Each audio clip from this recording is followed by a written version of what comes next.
Have you ever thought about going through a situation like this? When you're so desperate that you'd accept any job, no matter how strange it sounds. Well, that's exactly what happened to Samantha Mitchell on that cold Tuesday morning in November. Sam stared at her laptop screen, the eviction notice crumpled beside her empty coffee cup. 24 years old, art student, and completely broke. Her fingers trembled as she scrolled through job listings, each one more disappointing than the last.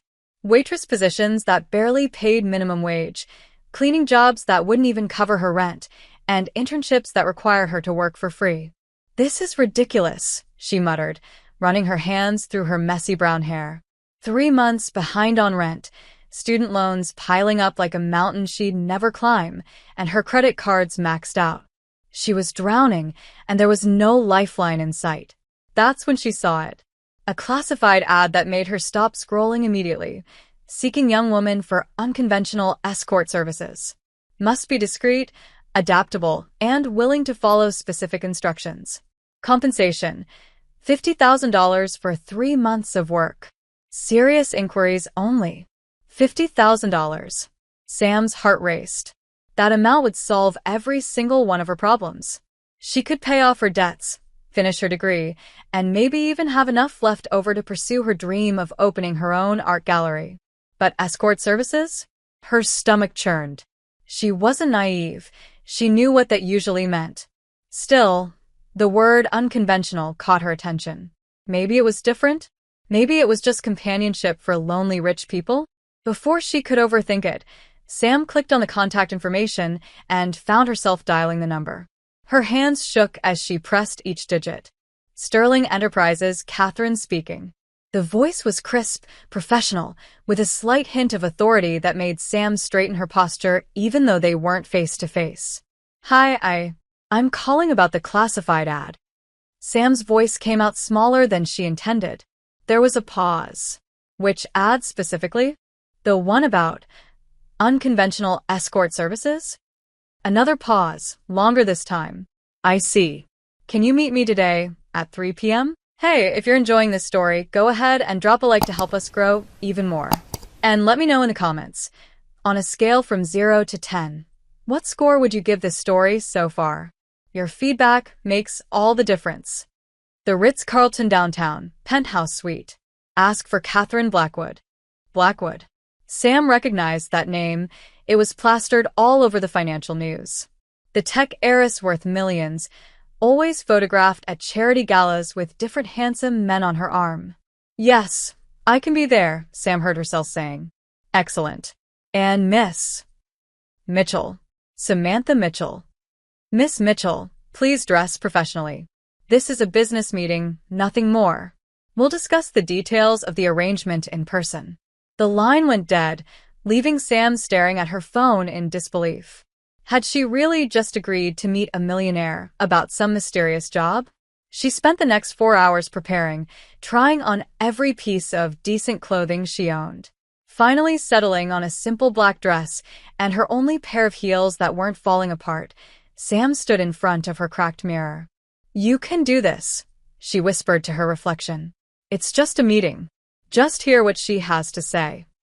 But deep down, as she grabbed her purse and headed toward the door, Sam knew her life was about to change forever. She just had no idea how dramatically. The elevator ride to the Ritz-Carlton felt like a lifetime. Every floor that passed made her heart beat faster. What was she getting herself into? As the elevator dinged and opened to reveal the most luxurious hallway she'd ever seen, Sam took a deep breath and stepped forward. There was no turning back now. Her future, whatever it held, was waiting behind those imposing double doors at the end of the hall. The elevator ride to the top floor of the Ritz-Carlton felt like an eternity.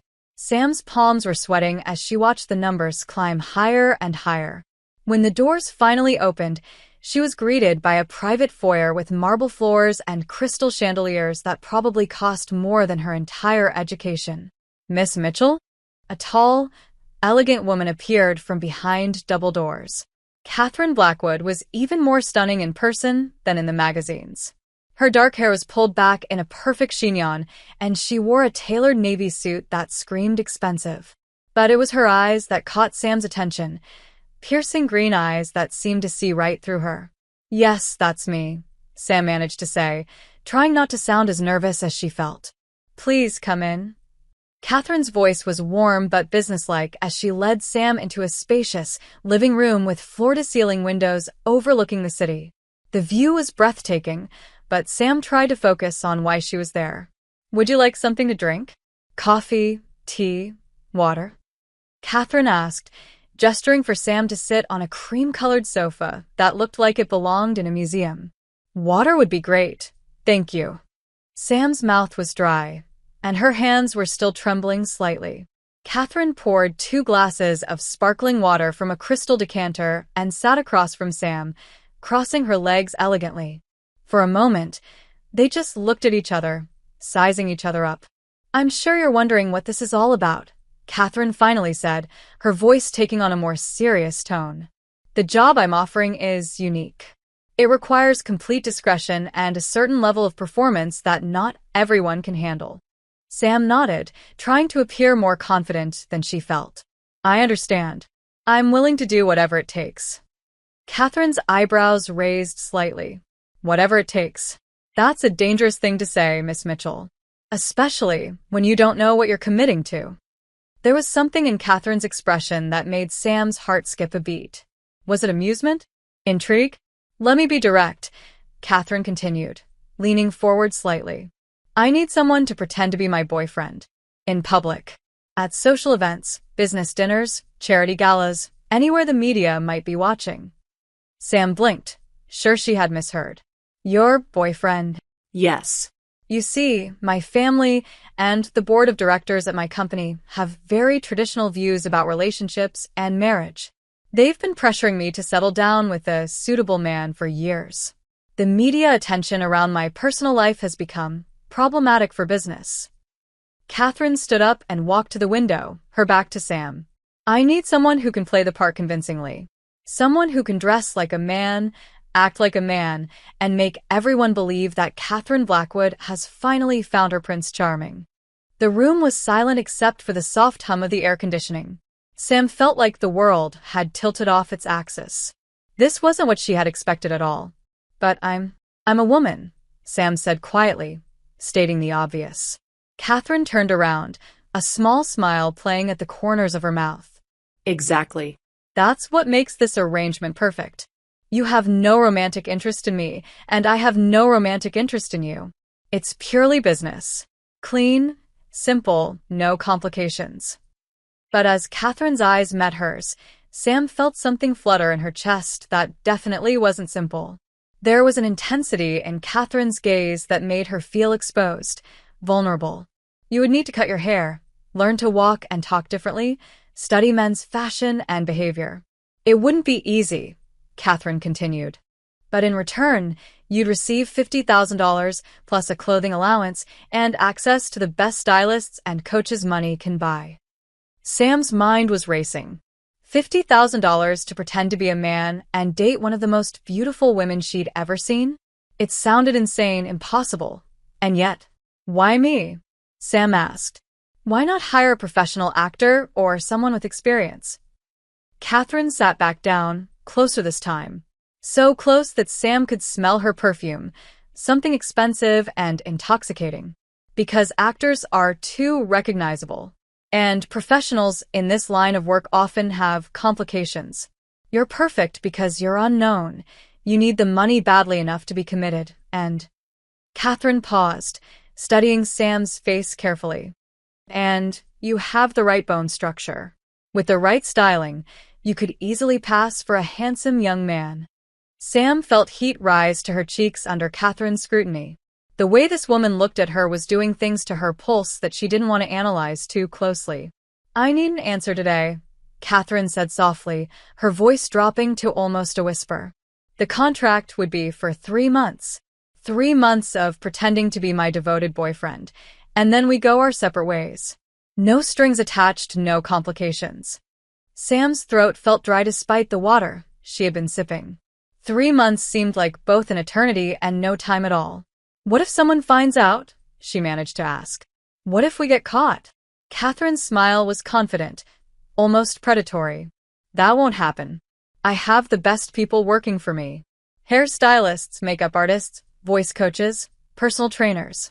By the time they're done with you, even your own mother wouldn't recognize you. The confidence in Catherine's voice was both reassuring and terrifying. This woman was used to getting what she wanted, used to controlling every aspect of her world. And now she wanted Sam to be part of that world. I need to think about it, Sam said, though even as the words left her mouth, she knew what her answer would be. She couldn't afford to think about it. She couldn't afford to say no. Catherine nodded slowly, as if she had expected this response. Of course. But I need your answer by tomorrow morning. If you decide to accept, we start immediately. Time is not a luxury we have.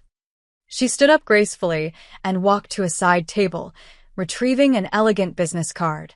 My private number, she said, pressing the card into Sam's hand. Their fingers touched briefly, and Sam felt an electric shock run up her arm. Catherine seemed to notice it too, her eyes flickering with something unreadable. Call me tomorrow before 9 a.m. with your decision. As Sam stood to leave, Catherine's voice stopped her at the door. Miss Mitchell? For what it's worth, I hope you say yes. I have a feeling this arrangement could be beneficial for both of us. The way Catherine said beneficial made Sam's cheeks burn again. As she stepped back into the elevator, Sam clutched the business card so tightly that her knuckles turned white. The doors closed, and she found herself staring at her reflection in the polished metal. In less than 24 hours, she would have to decide whether to transform her entire life, her entire identity, for 3 months of pretending to love a woman who was already making her feel things she didn't understand. The elevator descended, taking her back to her old life, but Sam knew there was no going back. Whether she said yes or no, everything had already changed. The question was no longer if she would accept Catherine's proposal, but whether she was brave enough to admit it to herself. That night, Sam lay awake staring at the ceiling. Catherine's business card sat on her nightstand, seeming to glow in the darkness. Every time she closed her eyes, she could see those piercing green eyes studying her, analyzing her like a work of art. The way Catherine had looked at her when their fingers touched, it had sent shivers down her spine that she was still trying to understand. At 6 a.m., Sam's phone rang. It was her landlord, Mr. Henderson, his voice gruff and impatient. Mitchell, I need an answer today. Either you have the rent money by 5 p.m. or you're out by tomorrow morning. The call ended abruptly, leaving Sam staring at the phone. That was it. The decision had been made for her. With trembling fingers, she dialed Catherine's private number. I was wondering when you'd call. Catherine's voice came through, smooth and confident. I accept, Sam said, without preamble. Good. Meet me at Salon Rouge on 5th Avenue at 10 a.m. Ask for Marco. He's expecting you. Wait. What exactly? But the line was already dead. 2 hours later, Sam found herself standing outside one of the most exclusive salons in the city. Through the floor-to-ceiling windows, she could see stylists working on clients who looked like they belonged in fashion magazines. Her own reflection looked so out of place that she almost turned around and walked away. You must be Samantha, a voice said behind her. She turned to see a tall, impeccably dressed man with silver hair and kind eyes. I'm Marco. Catherine told me all about our special project. Inside the salon, Marco led her to a private room in the back. Now, darling, I need you to trust me completely. What we're about to do is going to be dramatic, but Catherine assured me you're brave enough to handle it. Sam nodded, though her heart was pounding. What exactly are we doing? We're creating Samuel, Marco said with a flourish. Catherine's new boyfriend. Sit down and let the magic begin. For the next 4 hours, Sam watched in the mirror as her entire identity disappeared. Marco cut her long brown hair into a stylish masculine cut, shaped her eyebrows, and taught her how to apply subtle makeup that would make her features appear more angular. The key, Marco explained as he worked, is in the details. The way you hold your shoulders, how you walk, even how you breathe. Men take up space differently than women. A voice coach arrived next, a stern woman named Patricia who spent 2 hours teaching Sam to lower her voice and change her speech patterns. Men speak from their chest, not their throat, Patricia instructed, and they use fewer words to express themselves. Less emotional inflection. By 3 p.m., Sam barely recognized herself. The person staring back from the mirror was undeniably handsome in a boyish way. With the right clothes, she could easily pass for a young man in his early 20s. Magnificent, came Catherine's voice from behind them. Sam spun around to see Catherine entering the room, and the look in her eyes made Sam's breath catch. It was appreciation, but something deeper too, something that made her pulse race. "You look perfect," Catherine said softly, her gaze traveling from Sam's newly styled hair down to her feet. "How do you feel?" "Strange," Sam admitted, her new deeper voice surprising even herself. "Like I'm wearing a costume that I can't take off." Catherine stepped closer, close enough that Sam could smell that intoxicating perfume again. "You'll get used to it. Now comes the real test." She handed Sam a garment bag. "Get changed. We have dinner reservations at Le Bernardin in 2 hours." Sam's eyes widened. Le Bernardin was one of the most exclusive restaurants in the city. "Tonight? But I don't know how to." "You'll learn," Catherine interrupted. "Sink or swim, Samuel. From this moment on, that's who you are." In the changing room, Sam opened the garment bag to find a perfectly tailored black suit, crisp white shirt, and expensive Italian leather shoes. Everything fit as if it had been made specifically for her body. When she emerged, Catherine's expression was unreadable. "Turn around," Catherine commanded softly. Sam obeyed, feeling those green eyes examining every detail. "Perfect. Now, give me your hand." When Sam extended her hand, Catherine took it and placed it on her own waist. The contact sent electricity through both of them, and Sam saw Catherine's eyes widen slightly in surprise. "This is how you'll hold me when we're in public," Catherine said, though her voice was slightly breathless. Confident, possessive, but respectful. Sam's hand trembled against Catherine's waist. Through the thin fabric of her dress, she could feel the warmth of Catherine's skin, and it was doing things to her that she definitely shouldn't be feeling. "Like this?" Sam asked, her new voice husky. Catherine nodded, but didn't step away. Instead, she placed her own hand on Sam's chest over her heart. "Your heart is racing," she observed. "So is mine," Sam whispered before she could stop herself. For a moment, they stood frozen, staring into each other's eyes. The air between them crackled with tension that had nothing to do with their business arrangement. Catherine was the first to break away, clearing her throat and taking a step back. "We should go," she said, though her cheeks were flushed. "Our reservation is in an hour, and you need to practice walking in those shoes." As they left the salon together, Sam caught their reflection in the window. They looked like the perfect couple, a handsome young man and a beautiful, sophisticated woman. But the way Catherine's hand trembled slightly as it rested on Sam's arm suggested that the lines between pretense and reality were already beginning to blur. The restaurant was exactly as intimidating as Sam had expected. Crystal chandeliers, white tablecloths, and waiters who moved with the precision of ballet dancers. Catherine guided her to their table with a possessive hand on the small of her back, and Sam was surprised by how natural it felt. "Remember," Catherine whispered as they sat down, "you're confident, successful, and completely infatuated with me. Can you handle that?" Sam looked across the table at Catherine, who was even more beautiful in the candlelight, and realized that the last part wouldn't require any acting at all. "I think I can manage," she said, and for the first time since this whole crazy adventure began, Sam smiled genuinely. But as Catherine smiled back, her eyes sparkling with something that looked dangerously like real affection, Sam wondered if they were both in much deeper water than either of them had anticipated. The waiter approached their table, and Catherine reached across to take Sam's hand. "Darling," she said loudly enough for nearby tables to hear, "I'm so glad we could finally have this night together." The word, darling, sent shivers through Sam's entire body, and from the way Catherine's thumbs stroked across her knuckles, she suspected that Catherine was feeling it too. 3 months had never seemed so long or so impossibly short at the same time. The next morning, Sam woke up in her cramped apartment but felt like a completely different person. The expensive suit hung carefully in her closet, and the business card with Catherine's private number seemed to burn on her nightstand. Her reflection in the bathroom mirror still shocked her. The masculine haircut and the way her features had been subtly altered made her look like a stranger. Her phone buzzed at exactly 8 a.m. "Good morning, Samuel." Catherine's voice was crisp and professional.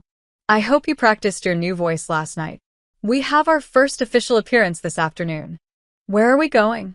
Sam asked, concentrating on keeping her voice low and steady. "The Metropolitan Museum's charity luncheon.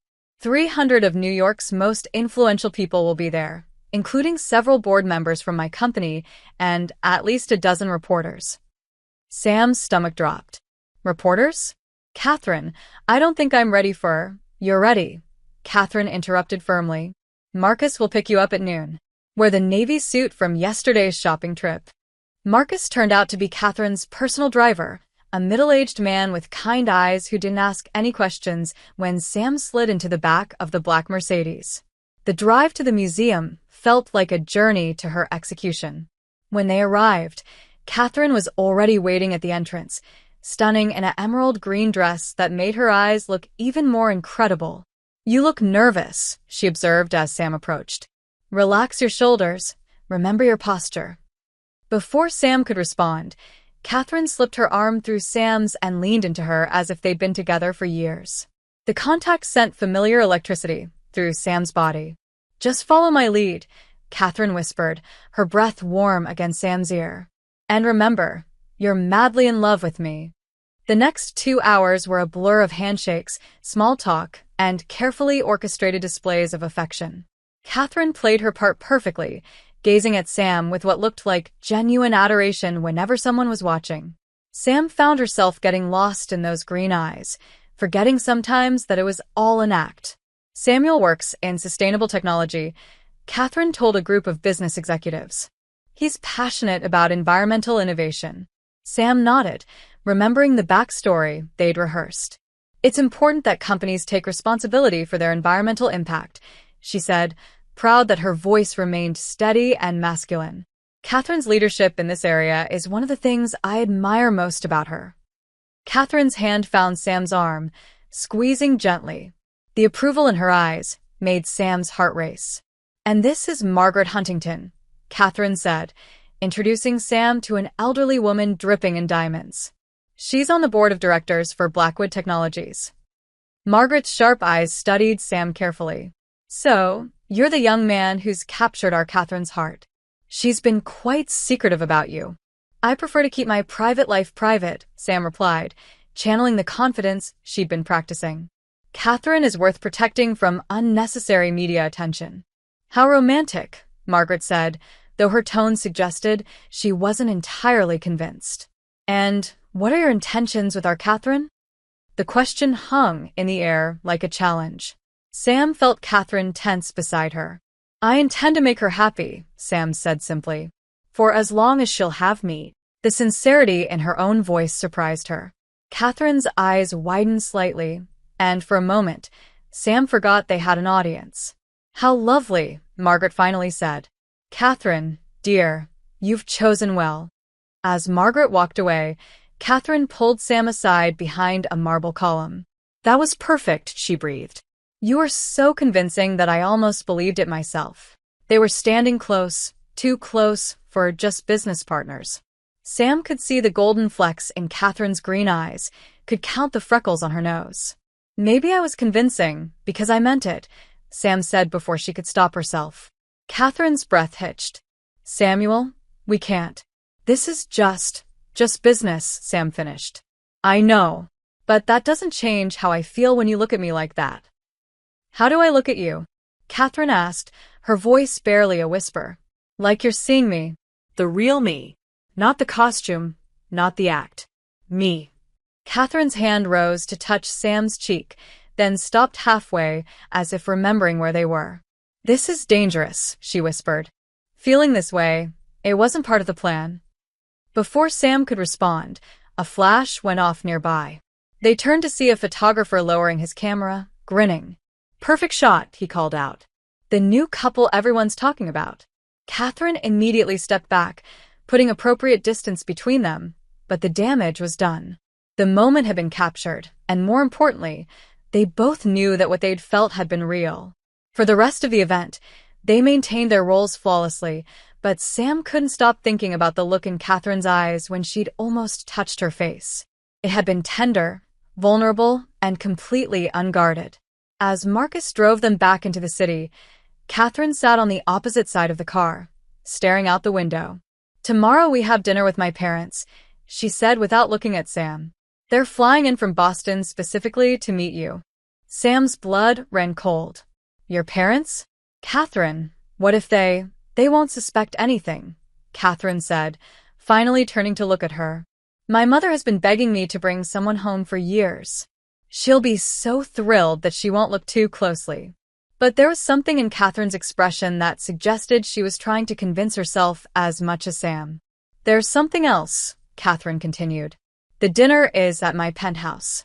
You'll need to stay the night." "Stay the night?" Sam's voice cracked slightly. "They're expecting us to. They think we're a couple," Catherine finished. "Which means they'll expect us to share a bedroom." The air in the car suddenly felt thick and charged. Sam could feel her pulse in her throat. "I'll sleep on the couch," she managed to say. Catherine's laugh was hollow. "My mother will want a tour of the apartment. She'll notice if there are sheets on the living room sofa." They rode the rest of the way in silence, both lost in their own thoughts. When the car stopped outside Sam's building, Catherine finally spoke. "Samuel?" Sam turned to look at her. "Yes. What we felt back there at the museum, we can't let it happen again. It's too dangerous for both of us." Sam nodded, though her heart felt like it was breaking. "I understand." But as she walked up to her apartment, Sam realized that understanding something and being able to control it were two very different things. Tomorrow she would have to share a bed with the woman who was already making her question everything she thought she knew about herself. 3 months had never seemed so impossible to survive. The next evening, Sam stood outside Catherine's penthouse building, clutching a bouquet of white roses that Catherine had instructed her to bring. Her hands were shaking so badly she could barely hold the flowers steady. Everything about tonight felt like walking into a minefield blindfolded. The elevator ride to Catherine's floor seemed to take forever. When the doors opened, Catherine was waiting, and Sam's breath caught in her throat. She was wearing a simple black cocktail dress that somehow made her look even more beautiful than usual. "You look terrified," Catherine observed, straightening Sam's tie. "My parents are going to love you. What if they ask questions I can't answer? What if they want to know about my family, my background?" Sam's voice was tight with anxiety. "I've prepared answers for everything," Catherine assured her, but Sam noticed that her hands were trembling slightly too. "Remember, we've been dating for 6 months.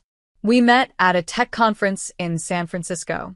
You're originally from Portland, studied at Stanford, and you're passionate about renewable energy."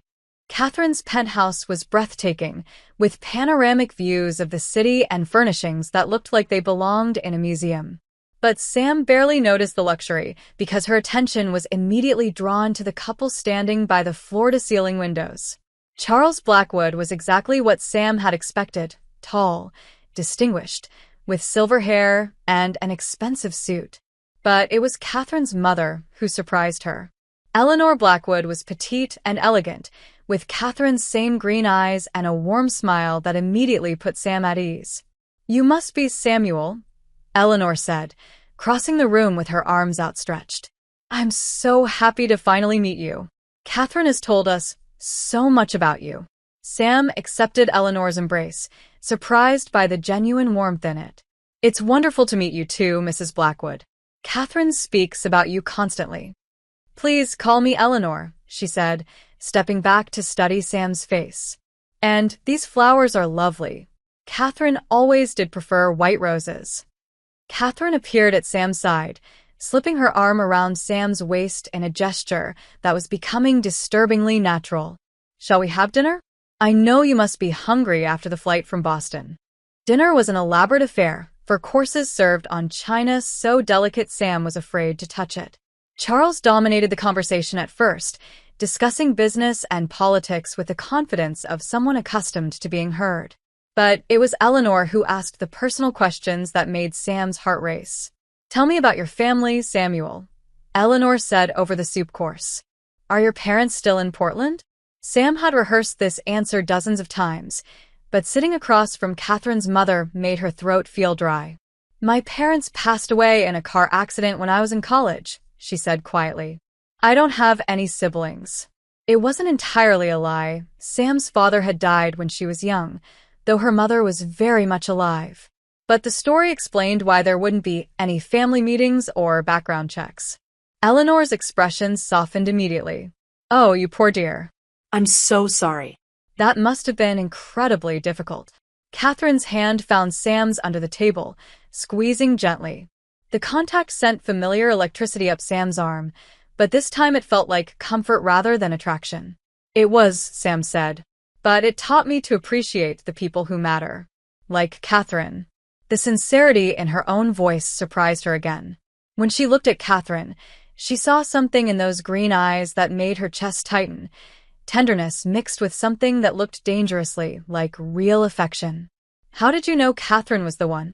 Eleanor asked, leaning forward with the eagerness of a mother who had been waiting years for this conversation. Sam felt Catherine tense beside her. This question hadn't been in their rehearsals. "I think it was the way she laughed," Sam said slowly, drawing on memories of their brief time together. "The first time I heard her really laugh, not the polite laugh she uses in business meetings, but her real laugh, I knew I wanted to spend the rest of my life making her do it." Catherine's grip on her hand tightened. When Sam looked at her, Catherine's eyes were suspiciously bright. "That's beautiful," Eleanor said, dabbing at her own eyes with her napkin. "Charles, isn't that beautiful?" Charles, who had been quiet during this exchange, fixed Sam with a sharp stare. "And what are your intentions with my daughter, Samuel?" The question was delivered with the weight of a man who had built an empire and wasn't easily fooled. Sam straightened in her chair, meeting Charles's gaze directly. "I want to make her happy, sir. For as long as she'll let me." "That's a diplomatic answer," Charles observed. "I prefer direct ones. Do you love my daughter?" The room fell silent except for the soft clink of crystal and china. Sam felt Catherine's hand tremble in hers. This was the moment that could destroy everything. One wrong word, one false note, and their entire charade would crumble. But as Sam looked at Catherine, seeing the vulnerability in her eyes, the way she was holding her breath waiting for the answer, Sam realized that the truth was simpler and more terrifying than any lie. "Yes," Sam said quietly. "I love her more than I ever thought possible." Catherine's sharp intake of breath was audible. Her eyes searched Sam's face, as if looking for some sign that it was just part of the act. But Sam held her gaze steadily, letting Catherine see the truth that she was only just admitting to herself. "Good," Charles said, his stern expression softening slightly. "Because my daughter deserves someone who loves her completely. Not her money, not her connections, but her." "I couldn't care less about her money," Sam said, and this time she was looking directly at Catherine. "The woman I fell in love with is brilliant, funny, generous, and strong enough to run a company, but gentle enough to worry about a stranger's problems. That's who I love." Eleanor was crying openly now, and even Charles looked moved. But it was Catherine's reaction that mattered most to Sam. Tears were streaming down Catherine's face as she stared at Sam with an expression of wonder and terror. After dinner, Eleanor insisted on giving Sam a tour of the penthouse, while Catherine and Charles talked business in the study. "She's never brought anyone home before," Eleanor confided as they walked through Catherine's home office. "Oh, there have been men she's dated for the cameras, but she's never brought anyone to meet us." Sam's chest tightened. "She's very private." "She is," Eleanor agreed. "But the way she looks at you, I've never seen her so happy. And the way you look at her." She paused, studying Sam's face carefully. "You really do love her, don't you?" "More than anything," Sam admitted, the words coming out before she could stop them. When Catherine's parents finally left around midnight, Sam and Catherine stood in the foyer, suddenly alone and intensely aware of what came next. They had to share Catherine's bedroom, had to maintain the illusion even though no one was watching anymore. "You were incredible tonight," Catherine said softly. "My parents adore you." "Your mother is wonderful," Sam replied. "I can see where you get your warmth." They stood there for a long moment, neither wanting to address the elephant in the room. Finally, Catherine cleared her throat. "I should show you to the bedroom. I mean, our bedroom." Catherine's bedroom was as elegant as the rest of the penthouse, with a king-sized bed that suddenly seemed both enormous and far too small. "I can sleep on the floor," Sam offered. "Don't be ridiculous," Catherine said, but her voice was unsteady. "We're both adults. We can share a bed for one night." As they prepared for sleep, changing in the bathroom separately and maintaining careful distance, Sam couldn't stop thinking about the moment at dinner when she'd confessed her love. She'd meant every word, and from Catherine's reaction, she suspected Catherine knew it. When they finally got into bed, staying on opposite sides like there was an invisible wall between them, the silence was deafening. "Samuel?" Catherine's voice was small in the darkness. "Yes. When you said you loved me tonight, did you mean it?" Sam's heart stopped. This was the moment of truth, the point of no return. She could lie, could pretend it was just part of the act, and maybe preserve what was left of their business arrangement. Or she could tell the truth and risk everything. "Yes," Sam whispered. "I meant every word." She heard Catherine's breath hitch, felt the mattress shift as Catherine turned toward her in the darkness. "This changes everything," Catherine said quietly. "I know. We agreed this was just business. I know. If we cross this line, there's no going back. I know." In the darkness, Sam felt Catherine's hand find hers across the vast expanse of the bed. Their fingers intertwined, and Sam felt like she could breathe again for the first time all night. "I'm scared," Catherine admitted. "So am I." They lay there in the darkness, holding hands like teenagers, both knowing that everything had changed but neither brave enough yet to say what came next. Tomorrow they would have to figure out how to navigate this new reality, how to balance their fake relationship with the very real feelings that were threatening to consume them both. But tonight, it was enough to lie in the darkness and hold hands with the person who had somehow become the most important thing in their world. The next morning, Sam woke up to find Catherine already gone from the bed. Sunlight streamed through the floor-to-ceiling windows, and the smell of coffee drifted from the kitchen. For a moment, Sam lay still, remembering the feeling of Catherine's hand in hers through the night, the whispered confessions in the darkness. Everything felt different now, charged with a new kind of electricity that had nothing to do with their business arrangement.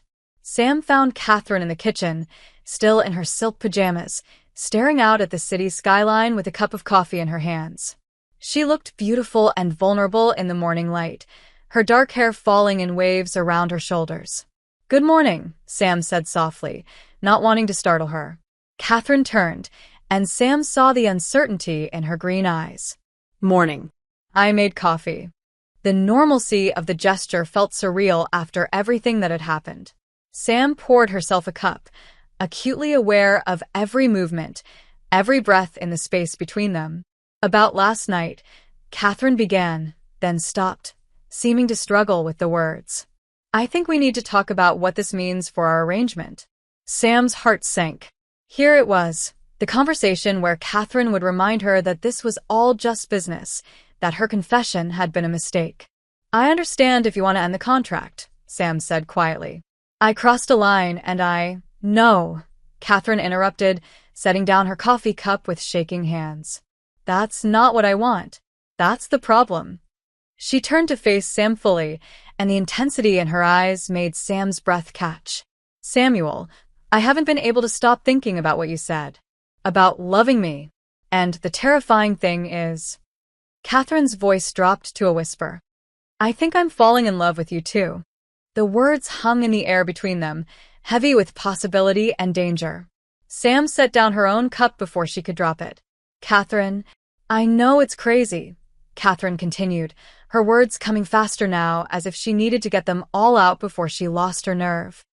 "I know it complicates everything. But when I woke up this morning and saw you sleeping beside me, I didn't want to pretend anymore. I didn't want this to be fake.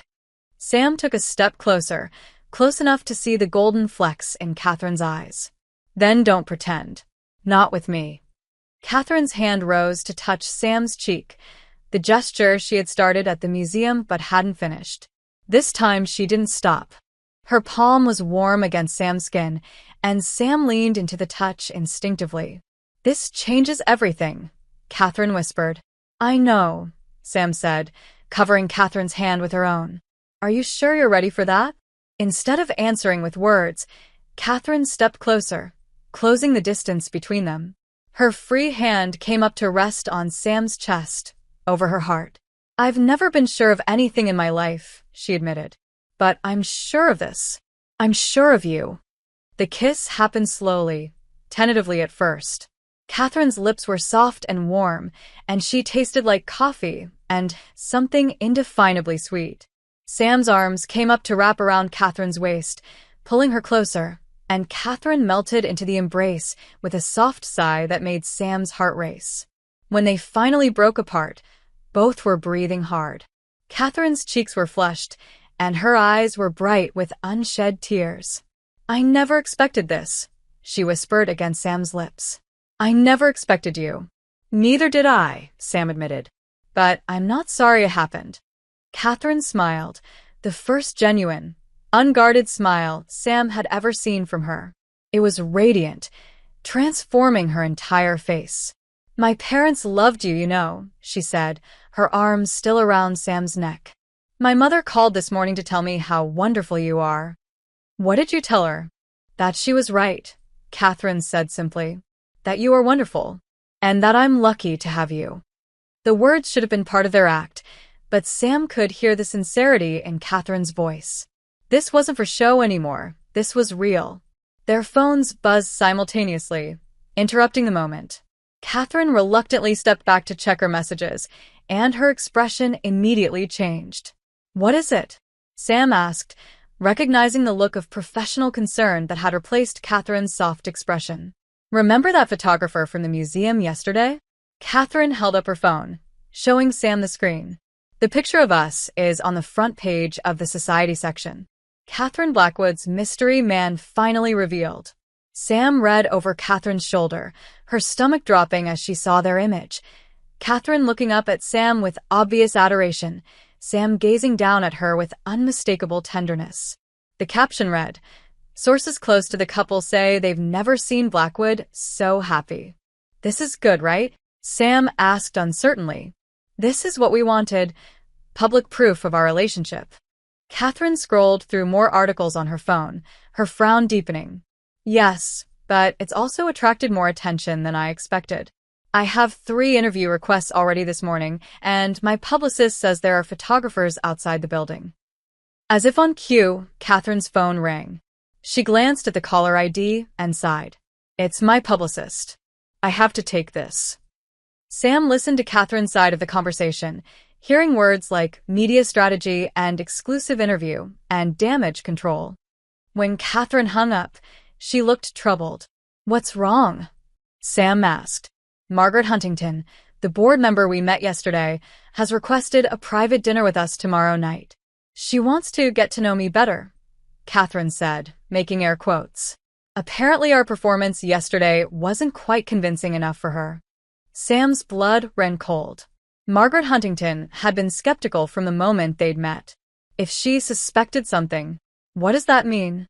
"It means we need to be more convincing," Catherine said grimly. "Margaret has influence with the board. If she decides you're not suitable, or worse, if she suspects something isn't right about our relationship, it could cause serious problems for the company." The weight of reality crashed down on Sam. For a few precious hours, she had allowed herself to believe that what was happening between them was simple, that love could conquer the complicated web they had woven. But they weren't just 2 people falling in love. They were 2 women trapped in a lie that was becoming more dangerous by the day. "So what do we do?" Sam asked. Catherine moved to the window, looking down at the street below, where Sam could now see several photographers with long-lens cameras pointed up at the building. "We give them a show," Catherine said, her voice taking on the cold, professional tones Sam recognized from their first meeting. We become the perfect couple that no one could possibly doubt. But as Catherine turned back to face Sam, the vulnerability in her eyes betrayed her composed exterior. The question is, can we do that without losing ourselves in the process? Sam joined Catherine at the window, slipping her arms around Catherine's waist from behind. She felt Catherine relax against her, and for a moment, they were just two women in love, watching the city wake up below them. We'll figure it out, Sam said, pressing a soft kiss to Catherine's temple. Whatever happens, we'll face it together. Catherine turned in Sam's arms, reaching up to trace Sam's jawline with gentle fingers. Promise me something, she whispered. Promise me that no matter how complicated this gets, no matter what we have to do to maintain appearances, you won't forget that this is real. What we feel for each other, it's real. Sam captured Catherine's hand and pressed it against her heart. I promise. But you have to promise me the same thing. I promise, Catherine whispered, and sealed it with a kiss that tasted like forever and felt like a vow. Outside, the photographers continued their vigil, unaware that the couple they were watching had just made a pact that would either save them or destroy them both. Tomorrow they would face Margaret Huntington's scrutiny, but today, for just a few more hours, they could pretend that love was enough to overcome any obstacle. As Catherine led Sam back to the bedroom, their hands intertwined, Sam realized that she would do anything to protect what they had found together. The question was whether Catherine would be willing to do the same when the time came to choose between love and everything she had worked her entire life to build. Margaret Huntington's private dining room at the exclusive Club Metropolitan felt more like an interrogation chamber than a social gathering. The older woman sat across from Sam and Catherine, her sharp eyes missing nothing as she studied every gesture, every glance between them. Sam could feel sweat beading on her forehead despite the air conditioning, and she fought to keep her masculine posture relaxed and confident. Catherine's hand rested on Sam's thigh under the white linen tablecloth, her fingers tense with anxiety. They had spent the entire day rehearsing answers to potential questions, practicing their body language, perfecting the subtle touches and glances that would convince anyone watching that they were genuinely in love. But Margaret Huntington wasn't just anyone. She was a woman who had built her fortune by reading people, by spotting weakness and deception from a mile away. Tell me, Samuel, Margaret said, cutting into her perfectly prepared salmon with surgical precision. What do you think of Catherine's work with sustainable technology initiatives? Sam had memorized every detail of Catherine's professional achievements, but the way Margaret asked the question felt like a trap. I think Catherine's vision for environmental responsibility in tech is revolutionary, Sam replied, keeping her voice steady and deep. She's not just talking about change, she's implementing it. The carbon-neutral data centers, the renewable energy partnerships, she's setting the standard for the entire industry. Margaret nodded slowly, but her expression remained neutral. And how does someone in your position keep up with such an ambitious woman? It must be challenging to match her intellectual curiosity. The question hit like a physical blow. Sam felt Catherine's fingers tighten on her leg, offering silent support. This was the heart of Margaret's suspicion, the doubt that someone like Sam could truly be Catherine's equal. I don't try to match Catherine, Sam said carefully. I compliment her. She challenges me to think bigger, to see possibilities I never considered. And I hope I bring her a sense of grounding. Someone who sees her not just as the CEO or the heiress, but as the woman who gets excited about small, sustainable victories and stays up until 3 a.m. reading research papers. Catherine's sharp intake of breath was barely audible, but Sam caught it. The description was too specific, too intimate to be fabricated, and Margaret noticed. How lovely, Margaret said, though her tone remained skeptical. Catherine, dear, you seem quite taken with your young man. How do you know this isn't just infatuation? Catherine's response was immediate and fierce. Because he sees me, she said simply. When everyone else sees the Blackwood name or the company stock price, Samuel sees me struggling with a difficult decision or celebrating a small success. He knows that I put honey in my coffee when I'm stressed, that I read mystery novels when I can't sleep, that I... Catherine paused, her voice becoming softer. "That I've been lonely for so long I forgot what it felt like to have someone truly care about my happiness." The raw honesty in Catherine's voice made Sam's chest tight. These weren't rehearsed lines. Catherine was revealing real vulnerabilities, real truths about herself that she had never shared before. Margaret's expression finally shifted, the skeptical mask cracking slightly. "And what about your family, Samuel? Surely they have opinions about you dating someone so prominent." This was the question Sam had been dreading. Their fabricated backstory about her parents' death had worked with Catherine's parents, but Margaret's research capabilities were legendary. "My parents would have loved Catherine," Sam said quietly. "They always taught me that character matters more than status. They would have seen what I see, someone who works harder than anyone I know, who carries the weight of thousands of employees' livelihoods on her shoulders, but still has the kindness to worry about a stranger's problems." Margaret leaned back in her chair, studying Sam with new interest. "You speak about them in past tense." "They died when I was in college," Sam said, the well-rehearsed sadness in her voice completely genuine now because she was thinking about the father she had actually lost. "It's part of why Catherine means so much to me. When you've lost family, you learn to recognize when someone becomes family." The silence stretched between them, heavy with unspoken emotions. Margaret's eyes moved between Sam and Catherine, taking in the way Catherine's free hand had moved to rest over her heart, the way Sam's thumb stroked comfortingly across Catherine's knuckles. "There's something different about you, too," Margaret finally said, and Sam's heart stopped. This was it. They had been discovered. Their elaborate charade was over. "I've watched Catherine navigate the dating scene for years," Margaret continued. "Beautiful men who wanted her money, ambitious men who wanted her connections, intelligent men who wanted her influence. But I've never seen her look at any of them the way she looks at you." Sam felt Catherine's hand tremble under hers. "How does she look at me?" Sam asked, genuinely curious despite the danger of the moment. Margaret smiled, the first genuine expression Sam had seen from her all evening. "Like you're her anchor in a storm. Like you're home." The words hit Sam like lightning.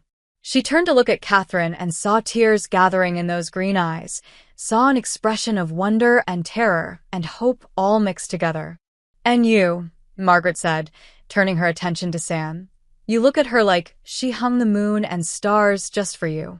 The accusation was delivered gently, but it felt like the most dangerous moment of the entire evening. Because it was true. Sam did look at Catherine like that, and everyone could see it. "Because she did," Sam said simply, too moved by the moment to remember to be careful. "She saved my life in ways she doesn't even know." Margaret's smile widened. "Well then," she said, raising her wine glass. "I think this calls for a toast. To Catherine and Samuel, may you continue to see in each other what the rest of us are only beginning to recognize." As they clinked glasses, Sam felt a rush of relief so intense it was almost dizzying. They had passed Margaret's test, but not through deception or careful acting. They had passed because what they felt for each other was so genuine, so obvious, that even someone as perceptive as Margaret Huntington couldn't doubt it. The dinner continued for another hour, but the atmosphere had completely changed. Margaret regaled them with stories of her own late husband, advice about navigating public relationships, and gentle warnings about the pressures that would come with their growing media attention. "The board meeting is next week," Margaret said as they prepared to leave. "I'll be giving my full endorsement of your relationship, Catherine. Your Samuel is quite remarkable." Outside the restaurant, Catherine and Sam walked to their car in comfortable silence. It wasn't until they were safely inside with the doors closed that Catherine spoke. "We did it," she breathed. "She believes us completely." "Yes," Sam agreed, but her voice was quiet, thoughtful. "Catherine? Everything I said in there about seeing you, about you being home. I meant every word." Catherine turned to face Sam fully, her eyes bright in the dim light of the car's interior. "I know. That's what made it so convincing. That's what made it so terrifying." Sam reached over to cup Catherine's face gently. "Why terrifying?" "Because Margaret was right," Catherine whispered. "You are my anchor. You have become home." And that means I have everything to lose now. The vulnerability in Catherine's voice broke Sam's heart. She leaned forward, pressing their foreheads together. You're not going to lose me, she promised. Whatever comes next, whatever challenges we face, you're not going to lose me. Catherine's lips found Sam's in the darkness of the car, a kiss that tasted like promises and felt like a commitment deeper than any contract they had ever signed. When they broke apart, both were breathing hard. Take me home, Catherine whispered against Sam's lips. Our home. As their driver pulled away from the curb, Sam realized that somewhere in the space between pretending to love Catherine and actually loving her, they had created something real and precious and worth fighting for. The question was no longer whether their feelings were genuine. Margaret Huntington had seen to that. The question now was whether they were brave enough to build a real life together when their foundation was built on a lie that was becoming more dangerous every day. Tomorrow would bring new challenges, new tests of their relationship and their resolve. But tonight, they had each other, and for the first time since this whole elaborate charade began, that felt like enough. The morning of the board meeting arrived with gray skies and an atmosphere thick with tension. Sam stood in front of Catherine's bedroom mirror, adjusting her tie for the 5th time, while Catherine paced behind her in a sharp black power suit that made her look every inch the formidable CEO she was. You don't have to come, Catherine said for the 3rd time, though her voice betrayed how much she needed Sam there. The board meetings can be brutal, and if they start asking personal questions. I'm coming, Sam said firmly, turning from the mirror to catch Catherine's hands and still her nervous movement. We're in this together, remember? Besides, Margaret will be expecting to see your devoted boyfriend supporting you. Catherine's smile was shaky, but genuine. My devoted girlfriend, you mean? The word still sent shivers through Sam every time Catherine said it. Over the past week, they had stopped pretending even to themselves. Behind closed doors, Catherine was her girlfriend, and Sam had never been happier or more terrified in her life. Right, Sam said, leaning down to press a soft kiss to Catherine's lips. Your devoted girlfriend who happens to look devastatingly handsome in a suit. The Blackwood Technologies building was a gleaming tower of steel and glass that dominated 3 city blocks. Sam had been there before for public events, but today felt different. Today, she was walking into the heart of Catherine's empire as her partner, and the weight of that responsibility sat heavily on her shoulders. The boardroom was exactly what Sam had expected: mahogany table, leather chairs, and portraits of distinguished old men staring down from the walls. 12 board members were already seated when Catherine and Sam entered, their conversations dying as all eyes turned to evaluate the couple. Ladies and gentlemen, Catherine said, her voice carrying the authority that had made her one of the youngest CEOs in tech, I'd like you to meet Samuel Mitchell. Sam shook hands around the table, maintaining eye contact and projecting the confidence that had become second nature over the past months. She recognized several faces from newspaper articles, titans of industry who controlled billions in assets and wielded power that could make or break careers with a single decision. Margaret Huntington gave Sam an encouraging nod from her seat near the head of the table. True to her word, she had been advocating for Catherine's relationship, but Sam could see other board members who looked less convinced. Mr. Mitchell, said Robertson, the board's longest-serving member, we appreciate you joining us today. It's unusual for us to meet family members, but given the media attention your relationship has generated, we felt it was appropriate. Family members. The phrase hit Sam like a physical blow. These people saw her as Catherine's future, someone who would be part of Catherine's life permanently, someone who might influence her decisions, someone who could affect the company's future. I'm honored to be here, Sam replied, taking the seat beside Catherine. I know how important Blackwood Technologies is to Catherine, and by extension, how important it is to me. The meeting proceeded with typical corporate efficiency: quarterly reports, budget approvals, strategic planning discussions. Sam found herself genuinely interested in Catherine's vision for the company's expansion into renewable energy, watching with admiration as Catherine commanded the room with intelligence and passion. It was during the discussion of a potential merger with a European firm that things took an unexpected turn. The Brennan Group has expressed some concerns about our corporate stability, said Diana Walsh, the chief financial officer. Specifically, they've raised questions about recent changes in leadership's personal life. Catherine's jaw tightened almost imperceptibly. What kind of questions? They're wondering if your relationship might affect your commitment to the company, Robertson said carefully. There have been rumors that you might be considering stepping back from day-to-day operations, perhaps starting a family. The implication hung in the air like a toxic cloud. Sam felt her blood pressure rising as she realized what was happening. These people were using her relationship with Catherine as a weapon, suggesting that loving someone made Catherine less capable of leading. Let me be very clear, Catherine said, her voice sharp enough to cut glass. My personal life has never interfered with my professional responsibilities, and it never will. Samuel supports my career completely, and any suggestion otherwise is both insulting and inaccurate. Of course, Diana said smoothly, but you must understand the Brennan Group's perspective. They're investing in leadership they believe will be fully committed for the long term. Sam watched Catherine's face, seeing the flash of pain beneath her professional mask. This was exactly what Catherine had feared, that her relationship would be used against her, that loving someone would somehow make her appear weak or unfocused. If I may, Sam said, standing up. Every eye in the room turned to her, and she felt the weight of Catherine's future resting on her shoulders. I think there's been a fundamental misunderstanding about what our relationship means for Catherine's career. The room was dead silent. Sam could feel Catherine's tension beside her, but she pressed on. Catherine Blackwood is the most dedicated professional I've ever met. She works 16-hour days because she believes in what she's building here. She turns down social invitations because she'd rather spend evenings reviewing research proposals. She's built this company into an industry leader because she's willing to sacrifice everything for it. Sam paused, looking around the table at faces that were now listening intently. But that level of dedication comes at a cost. It's exhausting to carry that much responsibility alone. What I bring to Catherine's life isn't distraction, it's support. I'm not asking her to choose between her career and our relationship.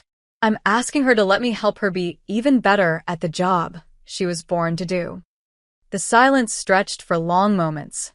Finally, Margaret Huntington spoke. That's a very mature perspective, Mr. Mitchell. It's the only perspective that makes sense, Sam replied. I fell in love with Catherine partly because of her passion for this work. Why would I want to change that? Robertson cleared his throat. And what about children? Marriage? The traditional expectations that come with serious relationships. Sam felt Catherine tense beside her. This was dangerous territory. They hadn't discussed these topics because their relationship was supposedly temporary, a 3-month arrangement that was now stretching into uncharted territory. Those decisions will be made together, when and if the time is right, Sam said carefully. But I can promise you this. Any family we build will be one that supports Catherine's career, not threatens it. She's changing the world with what she does here. I wouldn't dream of asking her to give that up. Another long silence. Then Diana Walsh spoke. The Brennan Group also expressed concerns about discretion. High-profile relationships can be challenging to manage. Which is exactly why we've been careful about our public appearances, Catherine said, finding her voice again. Samuel and I value our privacy, but we're also not ashamed of our relationship. We'll handle any media attention professionally, as we always have. The discussion continued for another 20 minutes, but Sam could feel the shift in the room's energy. Margaret's support, combined with Sam's passionate defense of Catherine's capabilities, had neutralized the worst of the concerns. When the meeting finally ended, several board members approached to congratulate Catherine on the quarterly results and to express their approval of Sam. Well handled, Robertson told Sam quietly. Catherine is lucky to have someone who understands the pressures of her position. As they left the building, Catherine was unusually quiet. It wasn't until they were safely in the back of their car that she spoke. That was incredible, she said, her voice thick with emotion. The way you defended me, the way you made them see. I just told them the truth, Sam said. You are extraordinary at what you do. Anyone who can't see that isn't paying attention. Catherine turned to face Sam fully, her eyes bright with unshed tears. "But what you said about building a family that supports my career, did you mean that?" The question hung between them, heavy with implications. They were talking about a future together, about permanent changes to both their lives. The 3-month contract that had brought them together was no longer relevant. They were discussing forever. "Yes," Sam said simply. "I meant every word. If that's what you want." Catherine's smile was radiant. "It's what I want. It's what I've wanted since the night you told my parents you loved me, and I realized you actually meant it." Sam reached over to take Catherine's hand, intertwining their fingers. "So, what happens now?" "Now we figure out how to build a real life together," Catherine said. "No more contracts, no more pretending. Just us." As their car pulled into traffic, Sam reflected on how much had changed since that desperate morning when she'd answered Catherine's classified ad. She had thought she was selling 3 months of her life for $50,000. Instead, she had found something infinitely more valuable: love, purpose, and a future she had never dared to imagine. The board meeting had been another test, another hurdle to overcome, but it had also been something more. It had been a declaration of their intentions, a public commitment to building something lasting together. Tomorrow would bring new challenges, but for the first time since this journey began, Sam felt completely confident about their ability to face whatever came next. They had chosen each other, and that choice was worth everything. 3 weeks after the board meeting, Sam and Catherine had settled into a routine that felt surprisingly natural. They spent most nights at Catherine's penthouse, and Sam had gradually moved her belongings there piece by piece. The media attention had died down to a manageable level, with only occasional paparazzi photos and society page mentions. Everything seemed perfect, which was exactly why Sam should have known something was about to go terribly wrong. The call came on a Tuesday morning while Catherine was in the shower and Sam was making breakfast. The number was unlisted, but something compelled Sam to answer. "Is this Samantha Mitchell?" The voice was unfamiliar, crisp and professional. Sam's blood turned to ice. No one had called her Samantha in months. "Who is this?" "My name is David Kim. I'm an investigative journalist with the Financial Tribune. I'd like to ask you a few questions about your relationship with Catherine Blackwood." Sam's hand tightened on the phone. "I don't know what you're talking about. Ms. Mitchell, I have photographs of you from before your transformation. I have records from the salon where you cut your hair, receipts from the stylist who taught you to dress like a man. I know who you really are." The world seemed to tilt sideways. Sam grabbed the kitchen counter to steady herself, her heart pounding so hard she could hear it in her ears. "What do you want?" "I want your side of the story," David said. "I'm publishing this article tomorrow morning, with or without your comment. But I thought you might want the chance to explain why one of the most powerful women in business has been deceiving her shareholders, her board of directors, and the entire business community." Sam's mind raced frantically. Tomorrow morning, Catherine would be destroyed, her career, her reputation, everything she had worked her entire life to build. "How much?" Sam asked desperately. "I'm sorry. How much money do you want to kill the story?" David's laugh was cold. "Ms. Mitchell, this isn't about money. This is about truth. The public has a right to know when they're being manipulated." "Please," Sam whispered. "You don't understand what this will do to her." "I understand perfectly," David replied. "Which is why I'm giving you 12 hours to decide if you want to comment. The story runs tomorrow at 6 a.m. The line went dead. Sam stood frozen in the kitchen, still holding the phone, when Catherine emerged from the bathroom wrapped in a towel, her hair damp and her face glowing with happiness. "Who was that?"